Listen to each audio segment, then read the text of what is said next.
Chapter arithmetic progressions.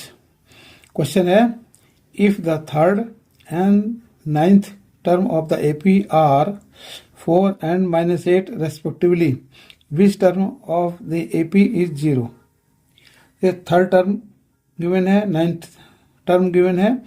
हमें ये निकालना है कि कौन सा टर्म इस अर्थमेटिक प्रोग्रेशन का 0 होगा। सॉल्यूशन, वी नो देख nth टर्म का फॉर्मूला होता है a plus n-1 into D. तो अब ये थर्ड टर्म गिवन है, यानी कि a3 गिवन है। a3 की वैल्यू होगी हमारी a प्लस n के लिए लिखा 3 - 1 इंटू डी, और ये गिवन है 4। इसकी वैल्यू a3 की वैल्यू गिवन है 4।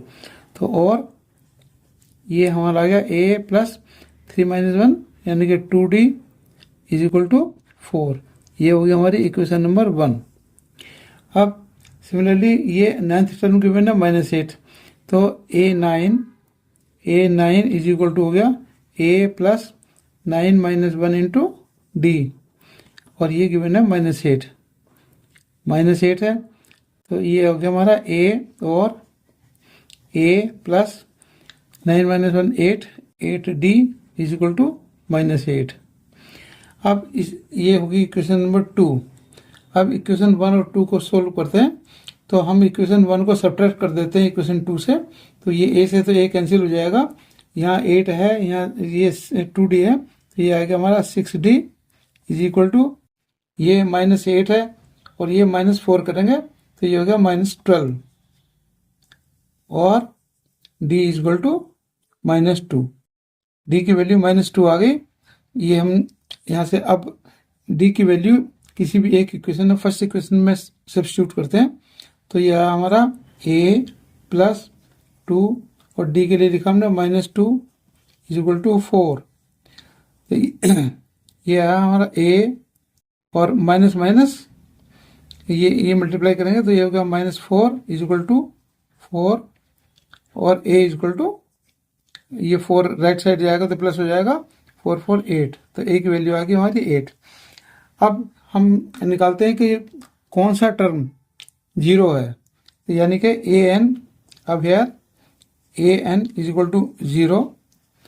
ये a की वैल्यू हमने फाइंड आउट की थी, a इज इक्वल टू 8 है, और d इज इक्वल टू -2 है, और n इज इक्वल टू हमें फाइंड करना है, n की वैल्यू फाइंड करनी है।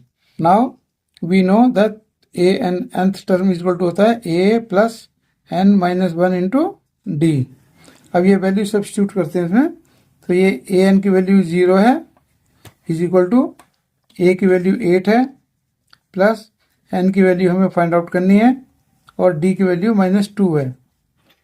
और अब हम ये लेफ्ट, ये n-1 into -2 is equal to, अब ये 8 लेफ्ट साइड दूसरी साइड ले जाएंगे तो ये -8 हो जाएगा, और n-1 is equal to -8 upon -2, minus से माइनस कैंसिल हो गया, ये आंसर आ गया 4, और n इज इक्वल टू, ये n-1 है तो 1 राइट साइड जाएगा प्लस हो जाएगा, यानी कि n इज इक्वल टू 5।